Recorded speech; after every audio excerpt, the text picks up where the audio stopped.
Bonjour, bonjour, bienvenue sur le plateau de Bâti Journal TV. Nous sommes à Rennes, salon Artibat. Et avec mes deux invités cet après-midi, nous allons parler accessibilité, vieillissement, handicap. On va voir comment les artisans s'emparent de ces questions. Pour en parler avec moi, monsieur Kevin Marivin, bonjour. Bonjour. Vous êtes chargé de mission chez HB Développement et je vais vous demander de me présenter HB Développement. HB Développement est une structure qui gère et qui développe les marques Handibat, Silverbat visant à former et labelliser les artisans du bâtiment dans le domaine de l'accessibilité, de l'adaptabilité, répondant à la fois au côté normatif mais aussi au confort d'usage. On leur demande tout simplement de se former tout en se labellisant dans la foulée pour justement pouvoir répondre aux besoins des personnes. Voilà, on va rentrer dans le détail tout à l'heure. À côté de vous, monsieur Philippe Pogo. Excusez-moi, j'ai mal noté votre nom. Donc, Philippe Pogam. Pogam. Pogam. Philippe Pogam, vous êtes vous directeur commercial de ITGA. ITGA, structure nantaise, 1000 personnes, donc siège à Rennes et moi je suis basé à Nantes. ITGA est un acteur du bâtiment durable sur un certain nombre de thématiques, des polluants du bâtiment, de l'amiante, historiquement, de qualité d'air intérieur, de la numérisation. Mais on est là aujourd'hui en tant que partenaire Handibat Développement et CAPEM sur les sujets du maintien à domicile et l'accessibilité handicap en tant que co-concepteur des formations. Voilà, vous travaillez ensemble sur les formations. Exactement. On va prendre ces deux formations, Handibat et Silverbat. Expliquez-nous la première, Handibat, qu'est-ce que c'est ? Handibat est avant tout né sur une aventure humaine entre plusieurs personnes dans le département de l'Eure. Un monsieur nommé Jean-Michel Julien qui, suite à une troisième mi-temps un peu trop arrosée au rugby, est devenu tétraplégique. Et suite à son retour à son domicile, il s'est aperçu que son environnement n'était pas du tout adapté à ses besoins. Donc il a fait appel à des amis qui sont venus plutôt bricoler son environnement. On est bien avant la loi du 11 février 2005, qui est la loi phare sur l'accessibilité, qui développe et met en avant plusieurs droits concernant le handicap. Et suite à cela, il s'est rapproché de Gabriel Desgroas, qui est à l'époque donc le président de la CAPEB de l'Eure, mais aussi administrateur confédéral de la CAPEB nationale, et qui aujourd'hui est le président de HB Développement. Donc à partir de là, ils ont ensemble travaillé sur le développement et la promotion de la marque Handibat, tout en se rapprochant ensuite d'ITGA pour tout l'aspect formation, développement sur l'ensemble du réseau. Donc Handibat, on va dire que c'est adapté à un logement pour des personnes qui ont eu un accident ou qui sont handicapées, un logement d'une manière durable, mais en même temps, il faut qu'il soit adapté à tout le monde, si j'ai bien compris ce logement. Tout à fait, adapté à tout le monde, sans stigmatiser justement un environnement trop handicap, sans faire en sorte que là où les personnes se retrouvent dans un environnement hospitalier. Donc pendant ces 2 jours de formation que les artisans suivent, on leur explique différentes choses, pas que le côté technique ni le côté normatif, mais on leur demande aussi de répondre aux besoins des personnes en s'appuyant sur des partenaires parfaitement identifiés, comme des ergothérapeutes, comme des associations de personnes en situation de handicap, mais également les partenaires financeurs, pour qu'ils expliquent justement les différentes aides et subventions que peuvent avoir une personne en situation de handicap ou une personne âgée. Voilà, ce n'est pas quelque chose qu'on va faire tout seul finalement. On va travailler en équipe et notamment avec l'ergothérapeute. Le réseau. Le réseau. Sur ce qu'on vient de dire, et puis après on verra Silverbat ce que c'est. Est-ce que vous voulez ajouter quelque chose ? Oui, sur la conception des formations que nous avons eues ensemble, c'est à la fois avoir une approche, on va dire éthique, déontologique du handicap, c'est de connaître la différence pour mieux l'ignorer demain, mais au début, il faut savoir l'identifier. Donc, avoir un premier volet d'éthique, déontologique pour aborder ces chantiers de manière naturelle et normale. Donc, c'est un volet important et un engagement fort autour de cette marque. Vous pouvez nous donner un exemple concret de ce que vous dites en formation aux artisans par rapport à l'approche, parce que ça fait peur le handicap. Donc, un exemple concret de ce qu'on dit à l'artisan en disant, voilà, vous allez aller chez un client, il est handicapé ou elle est handicapée. Qu'est-ce qu'on leur dit ? On dit déjà, on apprend à connaître les différents types de handicap, on apprend à comprendre les chiffres, on apprend à comprendre que 20% de la population est dans cette situation aujourd'hui. On apprend à comprendre que les plus de 60 ans, c'est 30% de la population en 2030. Donc globalement, c'est un environnement normal. Après, il faut rentrer dans une petite phase explicative sans stigmatiser pour bien comprendre les typologies de handicap. On va aussi mettre en situation les artisans. Vous savez, vous le disiez tout à l'heure, avoir une situation de dire ah non, je ne veux pas faire ça ou ça, me mettre dans un fauteuil roulant parce que ça a porté malheur. Donc c'est de rendre finalement ces choses normales et naturelles. Et en fait, toute l'approche de l'accessibilité du handicap, c'est comment s'en occuper pour ne plus avoir à s'en occuper demain et que ça devienne naturel. Et donc on leur prend beaucoup d'exemples de bon sens. Très souvent, on pense qu'il y a des solutions particulières à trouver, très spécifiques, alors que c'est simplement de l'anticipation et du bon sens qui permettent d'adapter le logement et d'anticiper la phase d'après. Donc c'est aussi cette vulgarisation-là sans stigmatiser.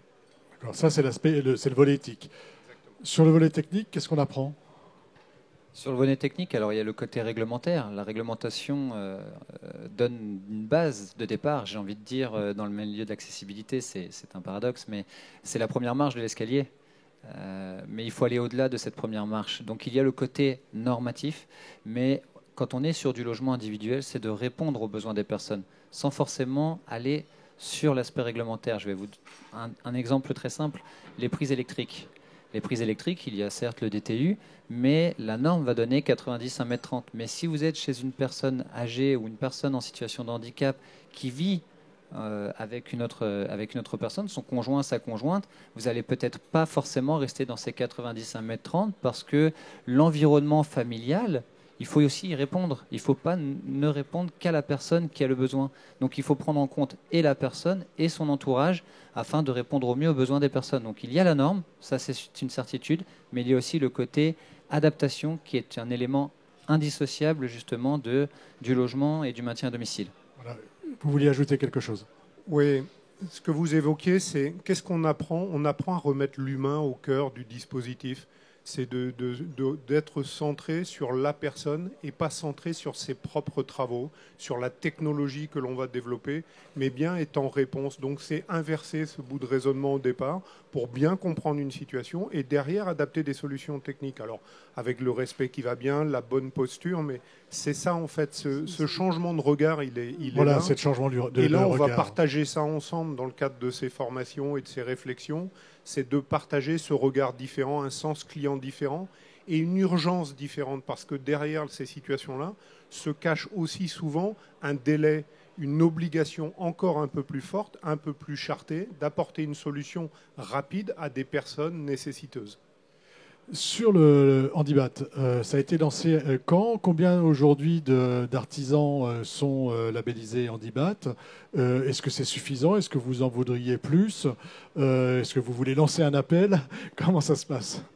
Handibat est né dans l'Eure, dans le département 27, donc à Évreux directement.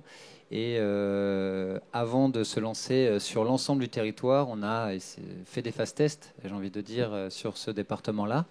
Et progressivement, on a pu développer ça dans les départements voisins, Seine-Maritime, dans l'Oise. Et pour pouvoir pénétrer un réseau au milieu de l'artisanat et du bâtiment, donc Gabriel Desgrouas, qui je rappelle est le président aujourd'hui d'HB Développement, a été présenté la démarche à la CAPEM nationale. La CAPEM nationale a été d'accord pour racheter la marque à Jean-Michel Julien et est devenu propriétaire à partir de mars 2011. Et depuis avril 2011, en collaboration avec ITGA, on a développé sur l'ensemble du territoire donc les formations. À ce jour, c'est 2000 entreprises labellisées Handibat. Pour répondre à l'instant T aux personnes âgées et aux personnes en situation de handicap, on n'est pas assez nombreux.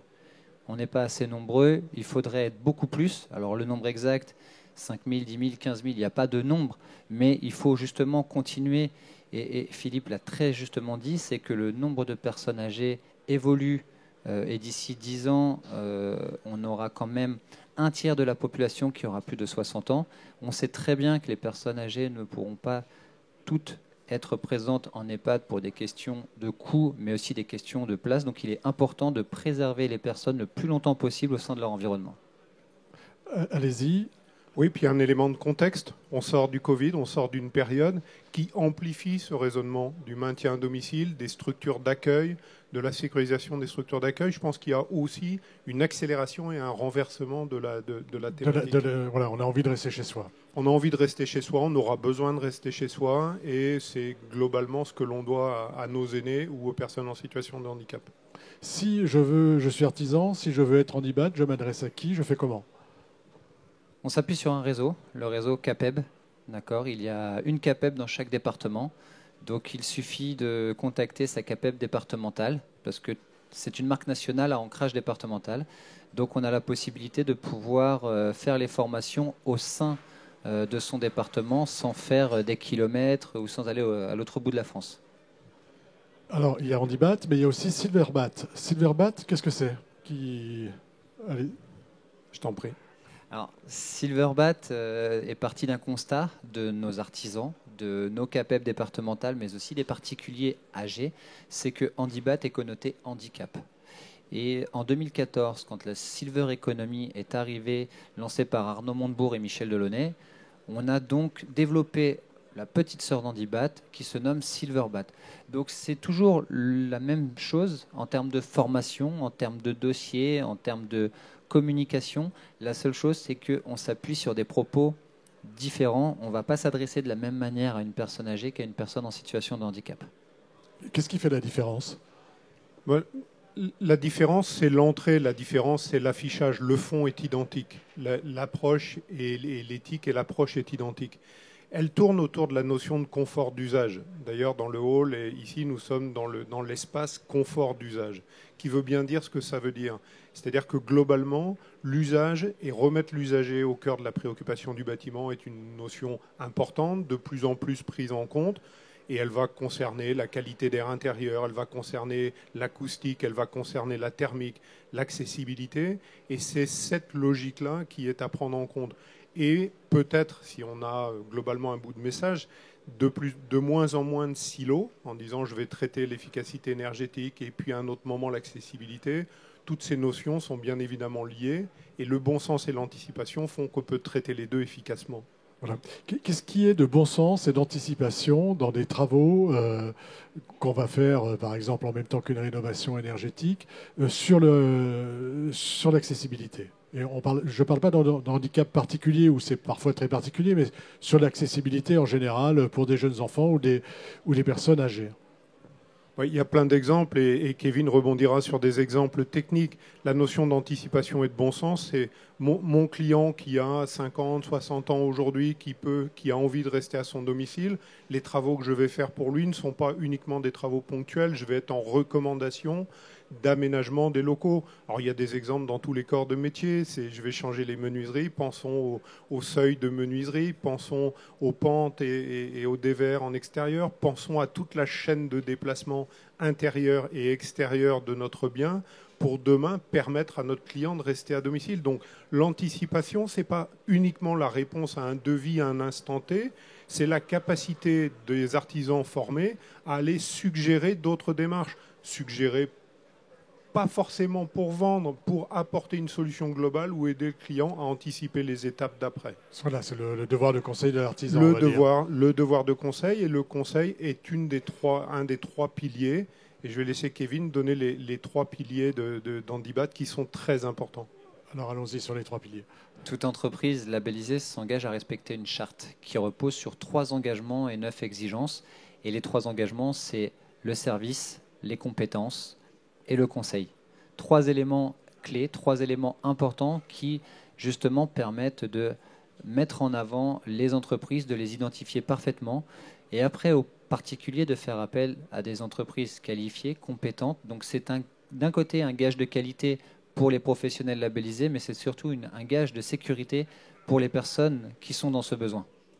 Alors, je voudrais aborder un aspect un peu plus mercantile, un peu plus économique. Est-ce que pour moi, entrepreneur, j'ai un intérêt à aller sur ces marchés-là ? Est-ce que je vais gagner de l'argent avec ces marchés, tout simplement ? Alors, outre gagner de l'argent, c'est surtout un référencement national qui est déjà très, très, très bien répertorié. Mais c'est surtout, on s'appuie encore une fois sur des partenaires locaux. L'objectif, ce n'est pas juste de former des entreprises, de les labelliser et de les lâcher dans la nature. L'objectif, c'est tout simplement de faire vivre le réseau. Et c'est un élément important, le réseau. Aujourd'hui, avec Philippe, on est présent, c'est du réseau. Mais le réseau se traduit aussi sur le terrain par le biais des potentiels prescripteurs de travaux, comme les ergothérapeutes, comme les organismes financeurs MDPH, Solia, comme aussi les directions départementales des territoires ou de la mer. Tous ces organismes-là qui sont justement importants au bon développement de la marque et qui permet tout simplement de diffuser les listes des entreprises labellisées. J'aimerais aussi ajouter un autre outil de communication qui est présent actuellement sur le salon, c'est le truck de l'autonomie, avec notre partenaire qui est présent également, Saint-Gobain. Ça nous permet tout simplement d'aller au plus proche des personnes. On a souvent des appartements thérapeutiques et pédagogiques qui sont présents dans certaines villes, sauf que quand vous avez une personne âgée ou une personne en situation de handicap qui n'est pas en capacité de se déplacer, il faut aller justement au plus près d'elle pour lui présenter les équipements, les outils, les éléments, mais aussi les aides financières et à côté de cela, les entreprises labellisées. Donc c'est très important de pouvoir travailler en partenariat avec un réseau assez large et encore une fois un réseau local. Allez-y. Oui, le volet économique, il n'est pas tabou. De la même manière qu'on ne veut pas rendre tabou le handicap et la différence, le modèle économique non plus. L'intérêt, c'est que dans cette démarche vertueuse pour tous, on sache aborder cette typologie de chantier, que ça amène beaucoup plus de chantiers. Et on verra demain que c'est 60% de la clientèle des artisans seront dans cette situation. Donc ce n'est pas une niche, on est bien en train de parler de l'évolution. On n'est pas dans une niche, on est au cœur de l'activité des entreprises pour aujourd'hui et pour demain, et surtout pour demain. Je reviens sur le camion, là, le truc dont vous avez parlé. Comment ça se passe? C'est un camion qui se déplace avec un ergothérapeute, des entreprises, ou c'est un démonstrateur? Alors celui qui est présent sur le salon, c'est un camion en partenariat avec Saint-Gobain et HB Développement. Donc lui, il se déplace sur l'ensemble du territoire. Par contre, sur tout le territoire, on a à peu près 15-16 camions, dont en Pays de Loire, Bretagne, on en aura un à partir de janvier-février 2022, qui justement se déplacera sur des marchés, des événements, des salons, pour mettre en avant tous ces éléments-là. Donc c'est vraiment un outil de communication qui va permettre de présenter des produits, des équipements aux personnes âgées et ou en situation de handicap, tout en diffusant la liste des entreprises labellisées. C'est un outil commercial. C'est un outil commercial pour les entreprises. On arrive à peu près au terme, on va dire, de notre échange. Est-ce qu'il y a quelque chose qu'on n'a pas dit et qui vous semble important de dire, de faire passer comme message auprès des artisans? Oui, on parle de ce sujet aujourd'hui pour mieux ne plus en parler demain. C'est-à-dire qu'à un moment donné, on a besoin de focaliser sur un sujet pour qu'il devienne demain notre courant et notre quotidien. Et en disant ça, on est aussi dans les formations et dans la posture, dans une démarche très pragmatique de dire les artisans, dans leur métier, avec leurs produits, sans changer leurs pratiques, peuvent aborder, et on leur montre tous ces exemples, ces problématiques demain par une solution de mur renforcée pour demain mettre une barre de tirage, etc., etc. Et que le monde du handicap, c'est pas à côté des gens qui vont vendre des produits pour le handicap, des monte-escaliers, des monte-charges, dont on peut avoir besoin à un certain moment, mais que globalement, le bon sens fait qu'on a les réponses et les artisans du bâtiment ont bien évidemment les réponses, à la condition qu'il y ait un mode de collaboration verticale, c'est-à-dire avec en amont, en aval, on l'a dit tout à l'heure, les ergothérapeutes, les autres structures. On ne fait pas tout seul.